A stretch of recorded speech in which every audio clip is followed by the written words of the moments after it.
Ready whenever you are, Michael. Welcome to Mojo Core, and today we're looking at significant details about Michael Jackson's early life that were barely touched upon or outright omitted from his 2026 biopic. There will be some spoilers. It's only a movie. It's not funny. Number 10. Michael's early solo career. Just have all these songs in my head.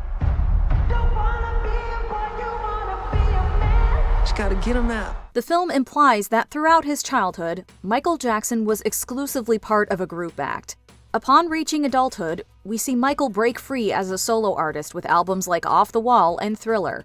Those albums marked major turning points in Michael's career, but they were far from his first solo efforts. His first solo studio album was 1972's Got to Be There, which Michael recorded while he was still a young teenager.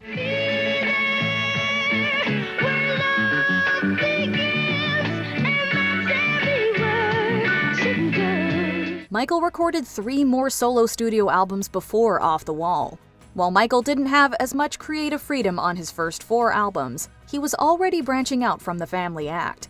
The film fast-forwards through this portion of his life, with only a handful of hits being played. Then most people would turn you away. Number 9. Behind the scenes of Thriller. Damn. Wrong. Michael, look. Wrong. You didn't land at all where you were supposed to land. I know. All right, not only did you not land where you were supposed to land, but you landed badly. You have to land, look, you have to bend your leg, you have to act. We briefly see Michael filming Thriller, but the biopic doesn't get into any of the iconic videos behind-the-scenes stories. According to director John Landis, the budget rose to $500,000, about 10 times more than the average music video back then. So I said to Michael, listen, Michael, I'd love to make something more elaborate, which Michael picked up on because that's what he wanted to do. His whole thing was, we got to be good, it's got to be great, it's got to be big. The best. The best. Although the suits weren't interested in bankrolling what they considered a, quote, vanity video, funds were raised by packaging Thriller with a making-of documentary and selling it. When his parents dropped by the set, Michael supposedly asked Landis to have his father removed, which Joseph denies. Several other big names passed through the set, including Fred Astaire, Marlon Brando, Rock Hudson, and the former First Lady Jackie Kennedy.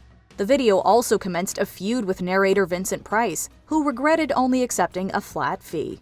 For no mere mortal can resist the evil of the Thriller.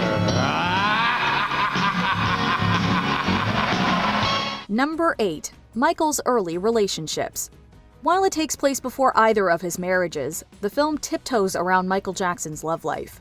Some sources say that Michael's first girlfriend was a then-teenage Tatum O'Neal, although she claims they had a platonic relationship. Because we did a lot of talking on the phone because he was always on the road. And What era was this? We're talking Dynasty. That was his first record with the Jacksons. So it was pre Off the Wall. Pre-Off the So Wall. I'm 14. Okay. But I had met him when I was 13. He also supposedly kept things platonic with Brooke Shields, who met Jackson as a young teen. According to Shields, dating, quote, terrified Jackson. There was an Arrested Development, I believe, and he was sort of truncated emotionally as a little kid. And He was a child? He was childlike, but in many ways. Tony winner Stephanie Mills reportedly dated Jackson for about a year and a half. Ola Ray, who appeared as Jackson's girlfriend in the Thriller video, had a real-life fling with him as well.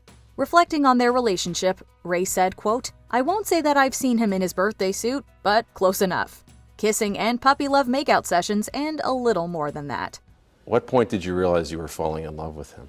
When we did the dance scene, when he had to walk around me and flirt with me.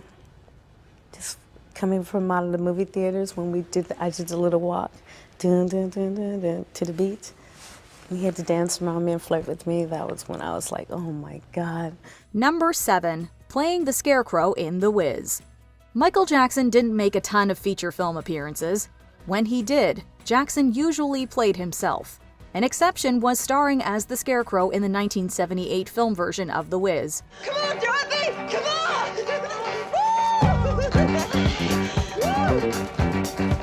Come on now, ease on down the road. While the cult film wasn't a huge hit upon release, it did play an important role in Jackson's solo career. The musical led to Jackson working with Quincy Jones, who oversaw the soundtrack. Although Jones initially had doubts about Jackson's casting, he was convinced shortly after meeting him. He was amazing, though, because he knew everybody's lines. Every line in the movie, Michael memorized it. He knew every word of dialogue, lyrics, dance steps, everything. He just absorbed everything. And I started to see a maturity in him that I respected. He was so impressed that when Jackson inquired about producers who might be interested in the album that ultimately became Off the Wall, Jones offered his services. Kendrick Sampson makes a cameo as Jones, but the film eases on past his collaborations with Michael. What on those albums, Thriller for example, is you? You know, you have his music, some of his writing, some of his influence. Look, we take his stuff and take it to another level. Number 6. Performing in strip clubs. Y'all want to work in a steel mill like me for the rest of your days? No, sir. Yeah, because I sure as hell don't. This is very much the PG-13 version of Michael Jackson's life. During their youth, we see Michael and his brothers performing in public. What the film doesn't share is that some of those venues were strip clubs. Bring on the girl! All right, everybody! The moment you've been waiting for! Our twirly girly! Before Michael was even 10, his father allowed him to watch from the wings as women undressed on stage. Michael was exposed to sexual acts backstage as well. When the brothers were on tour, Jermaine Jackson reportedly had sex with women he brought back to their room, where Michael and Marlon were told to act like they were sleeping. The brothers also looked through a peephole into the ladies' bathroom while performing in Chicago, receiving protest from Michael. Somebody said, hold on, stop. This person deserved their privacy. You are not allowed to go there. The film, meanwhile, is stripped of virtually any sexual references. Number 5. The Jacksons were Jehovah's Witnesses. We don't celebrate holidays and birthdays so much. Our parents are Jehovah's Witnesses. I don't know anything about Jehovah's Witnesses. Although Joe Jackson didn't share his wife's spiritual beliefs, Katherine Jackson was a devout Jehovah's Witness. As such, she brought up her children in the Jehovah's Witness faith. The film makes no mention of Michael's religious history or how the church would eventually clash with his craft. I have something I want to tell you. Yes, Michael? I'm not like other guys. Shortly before the Thriller music video made its debut, Jehovah's Witness leaders threatened to excommunicate Jackson for promoting, quote, demonology. Jackson thus ordered John Branca to destroy the video's negative. Branca ultimately persuaded Jackson to put a disclaimer in front of the video instead.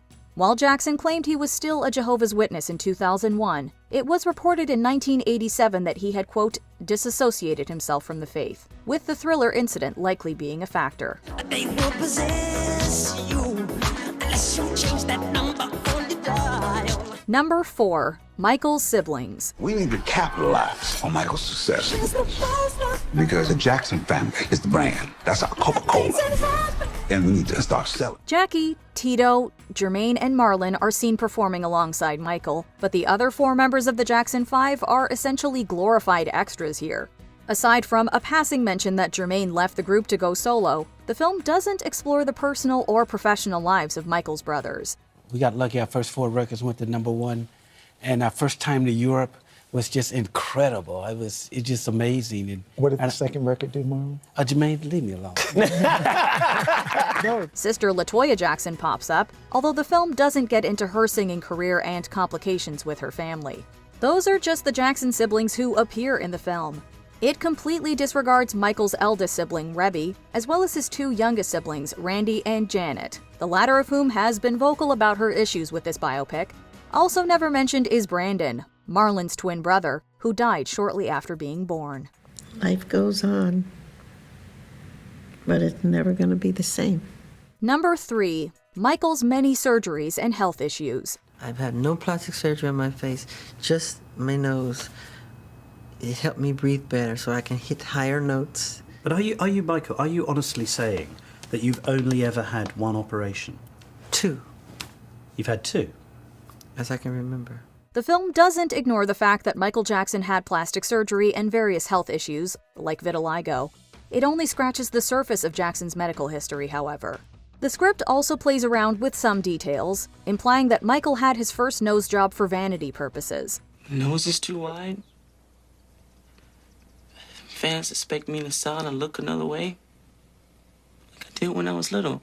According to biographer Randy Taraborelli, it was due to an accident after falling off a stage.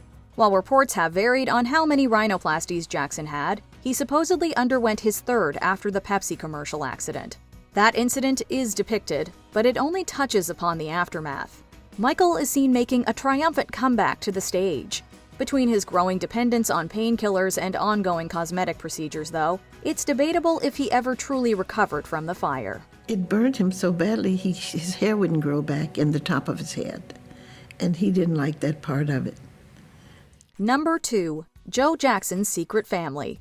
Joe Jackson doesn't come off as the most affectionate father or husband in Michael, but the film avoids discussing arguably the patriarch's biggest scandal. In addition to having extramarital affairs, Jackson fathered a child with Cheryl Terrell. When I was born, my father was 46 years old and my mother was 26.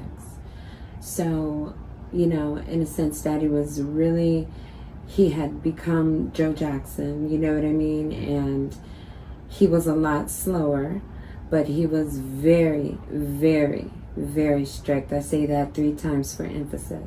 Meeting in the early 70s, Jackson and Terrell had an affair that lasted nearly 25 years.